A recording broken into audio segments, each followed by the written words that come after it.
We're here with Wayne Strachan of the Fort Francis Lakers with the SIJHL postseason in the rearview mirror and the Fort Francis hockey season done and the staff adjusting their calendars and sites the 2018-19 season. How are you today, Wayne? I'm good, Jay. Thanks. How are you? Good, good. Like you say, with the season, you defeated the English River Miners to advance to the SIJHL semifinals against the Dryden Ice Dogs, where the Lakers fell 4-1 in the series. Can you talk a little bit about the series against Dryden? Well, I think going in, we knew we were the underdogs. Dryden obviously has built their team to compete at the Dudley Hewitt Cup as they host it, and we went in playing probably our best hockey of the season, having upset the Miners, and I had a good feeling, or I felt good going into the series. If you look back at the last 5 times we had played Dryden for, it went to overtime or a shootout, and I just thought we were in the right frame of mind and playing the right way, but Dryden flexed their muscles against us. They played well. Took advantage of a lot of our breakdowns and at times undisciplined penalties, and they capitalized in a lot of situations, and they were just too much to handle. We were fortunate enough to break through in Game 4 to extend the series, and I was hoping that would give us a little life, but we just didn't have that compete level to start Game 5 that we needed, and against a good hockey team where high-powered offense like they have, you have to be at the top of your game all the time. And like I say, as a coach, the Lakers finished 5th in the SIJHL in 17-18, and with a record of 15-32-3-6. 5th is never a position the coach wants to finish in. But what do you take out of this season? Well, I think it's a good learning experience for us, and I guess for myself, it's kind of the first year I recruited. Not going to say on my own, but without I guess the help of Grant Perreault, and so I think I need to kind of live and learn from that. I need to be a little more aggressive in that manner, and I guess really look into the type of player that we want here and that we're looking for. And if you look at the overall season, obviously 5th place is not where we wanted to be. We would have liked to have obviously still been competing and going into the final round to have a chance to go to the Dudley Hewitt, and so we need to adjust some things, I guess, in our recruiting and looking for the character that we want and we need here for our organization to excel. And we had a tough time with attitudes, selfishness, guys not buying in, and it hurt the guys that were here for the right reason, and it was kind of up and down season until the playoffs. And as a coach or a coaching staff, you always want to see your team playing the best at the end of the year, and once we got rid of, or a couple guys left at the end of the season that were maybe cancers in the dressing room, I thought our team settled and had the focus and to accomplish the first round win and get an opportunity to be in the semifinal round was huge for our team, and I think a good way to end the season. But now looking back and pushing ahead forward for next year, we will definitely evaluate ourselves hard and put ourselves in the right situation recruiting wise and who we're recruiting personnel-wise to get back to the top of the SIJHL next year. And like you say, you mentioned adjustments for you and your coaching staff heading into the recruiting process for 2018-19. What is the main thing you're going to be looking for in a player when recruiting them? Well, we're going to do, I guess, extensive work on their character and what type of person they are. Do they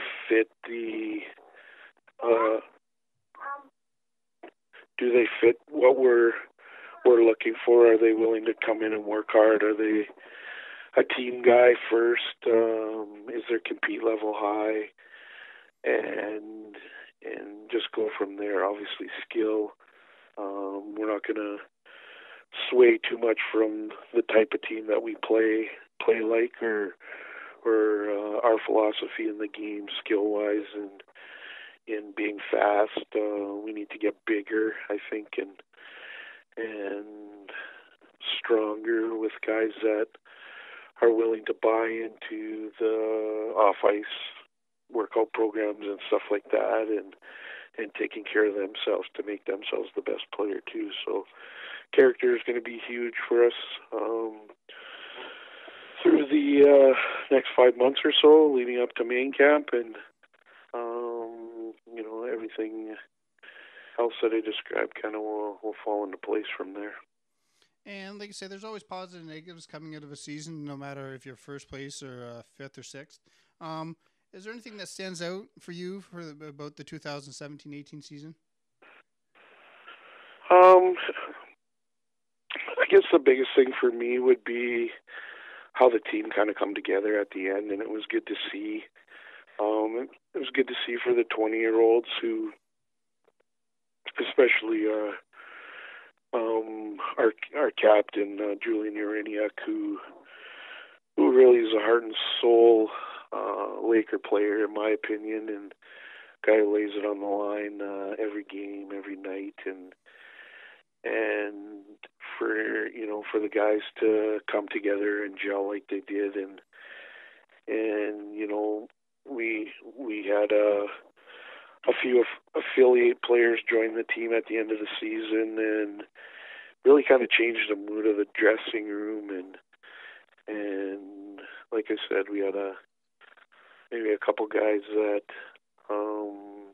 minds or attitudes weren't in the right place leave the team towards the end of the season, and so the biggest thing for me, I guess, would be that how the guys come together, how they banded together, and really through the month of March, especially played for one another and laid it all on the line, and through the last part of the regular season, we weren't necessarily having success, but we were in every game. We were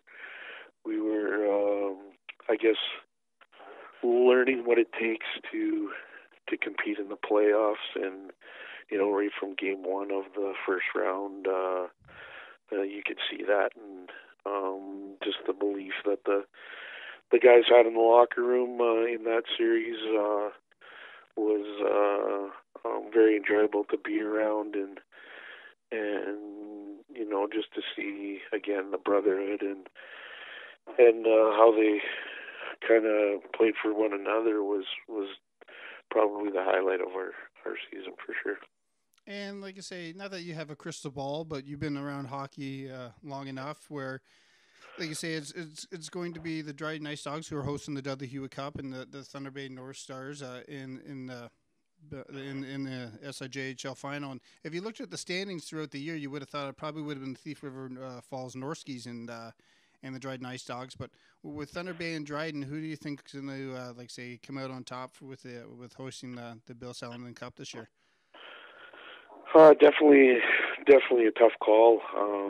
Having played Dryden, and especially in Game 5 where they probably had their top lineup in player-wise, and just seeing what they can do when they're at their best. They're a good hockey team. I guess on the other hand, Thunder Bay has been the hottest team in our league since January. They've made a lot of right choices in bringing guys back home to Thunder Bay, and their coach Robbie DeGagne, he's done a great job with them all year, and they're getting solid goaltending. So it's going to be a heck of a series. I'm not going to make a prediction or call it either way.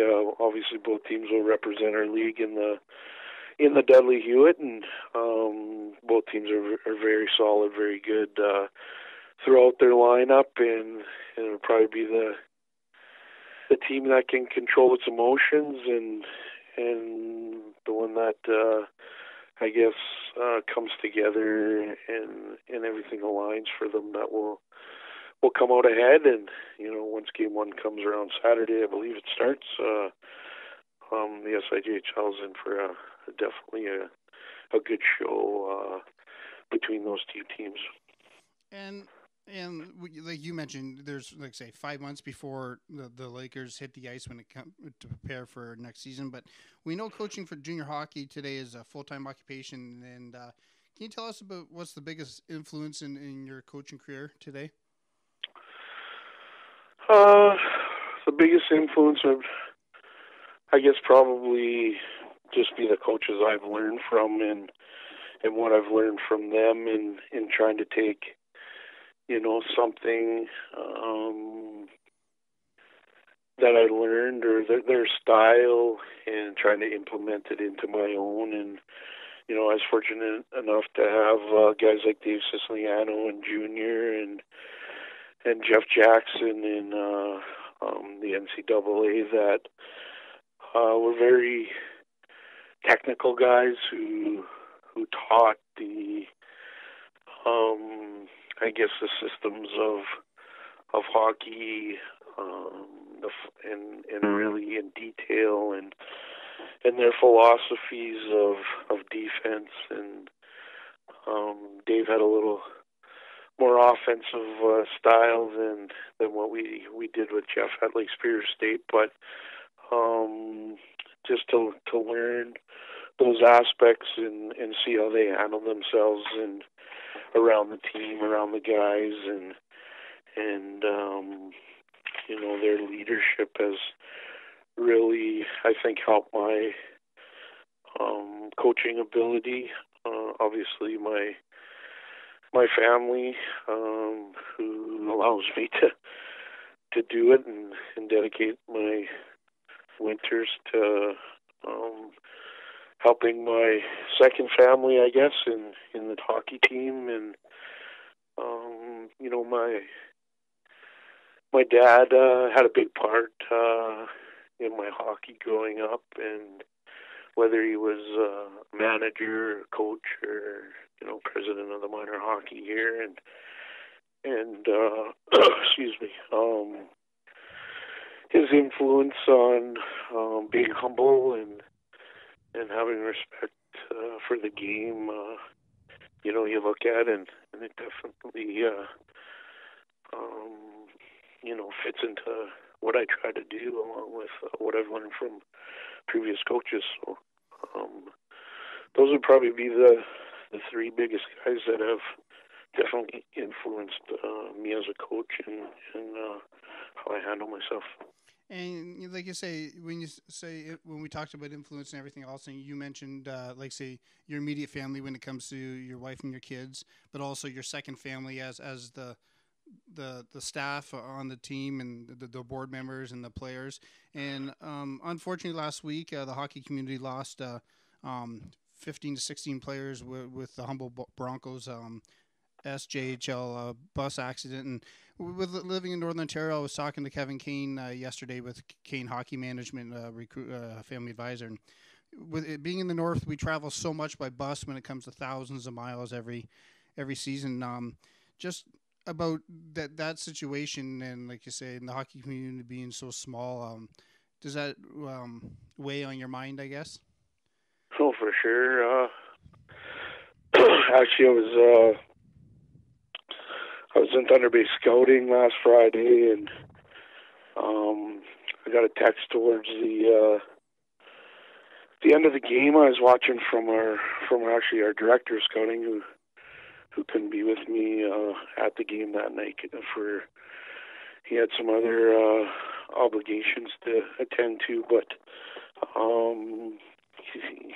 the text was, "Holy man, what happened in Humboldt?" And I was like I knew Humboldt was still in the playoffs and whatnot. I thought maybe they're big win for somebody or maybe a brawl situation or something like that. And so right away I obviously rushed back to the hotel, and my wife was there with a couple of her kids, and I said, "Hey, have you heard anything about bus crashing or?" She's like, "No, we haven't really watched TV. The kids were swimming, so we turned the TV on, and holy man, it was definitely an eye opener. Definitely something that hits home." I was sitting with our coaching staff, and actually a board member as well, and I said to them, if I think back from my playing career and playing in Thunder Bay, playing in Sioux, Michigan for Lake State, and then even playing in Thunder Bay in the United League, the amount of times or the amount of miles I've put on in a bus, and never really thought that would be a factor of travel. Obviously, when you travel, you always have the fear of accident or something bad going wrong. But you read all the stories about what the bus means to players or teams, and it's true. You get on the bus, that's your family. That's where you are.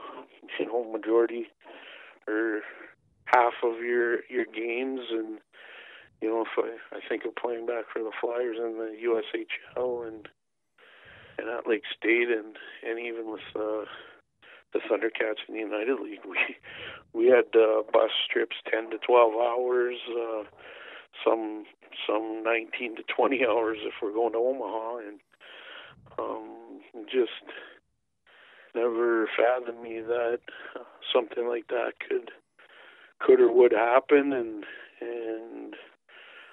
to see it come to light is definitely a shocker. And I talked with the next morning with the commissioner of our league, and he said, "I'm just walking around in a daze right now," and I was the same way.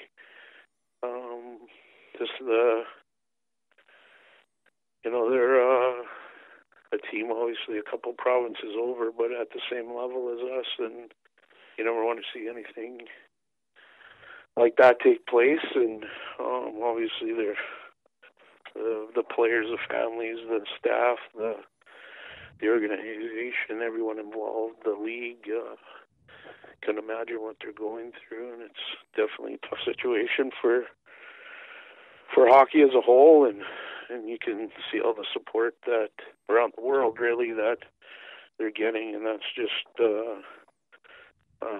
that's great for them, and great for the people that have stepped up to do all the little things, and people putting out sticks, and we put out a stick every night here, and with a candle, and my kids wear green on Monday. They'll wear some jerseys tomorrow, so it's great to see everyone kind of banding together at this time. But it's also a very sad situation for the everyone involved with the Humboldt Broncos, and I wish all of them the best, and our team and our family definitely has them in our thoughts and prayers. And that's where you go back to about family when it comes to the hockey team. Is the bus is like you say, you have the dress room, you have the ice, you have practice where the last 5 minutes a lot of times coach gives guys just some fun or do what they want, and but the big bonding experience a lot of times is on that bus, isn't it? For sure. There's lots of stories. There's heartache, there's joy, there's the fun times you have with whether it's Rookie Idol, watching a movie after movie, and it's kind of ironic that a Slapshot DVD was found on the road there, and how many times as a player or a coach, or as a team, you've watched that movie or several movies for that matter, and it's a bonding atmosphere, and it's like I said, sometimes it's your second home away from the dressing room and traveling, and with our team we're kind of fortunate. We're right in the middle of all the league destinations, so our trips are usually in and out, and but you ride the roads, and again it's in the back of your mind, but you kind of feel maybe even a little bulletproof on that bus, and just maybe take for granted that you're always going to get to where you're going, whether it's your game or you're coming home. And teams, I think good teams really take advantage of that atmosphere and getting to know one another and having a little fun, or even after a tough loss, you don't hear a boo on the bus, or guys are thinking about what we should have did better or what we need to do better, and there's just a lot of time spent in that matter, and a lot of good times that bond teams together. And like I mentioned to Kevin yesterday, where he was joking around, and over his time, there was one bus driver here in Sault Ste. Marie where, like I said, Kevin used quite a bit, and he goes, I'm gonna next time I see him, give him a hug, and it's something about players and staff a lot of times don't take the bus driver for granted, but they just now it's changed the opinion of a bus driver, hasn't it? For sure, and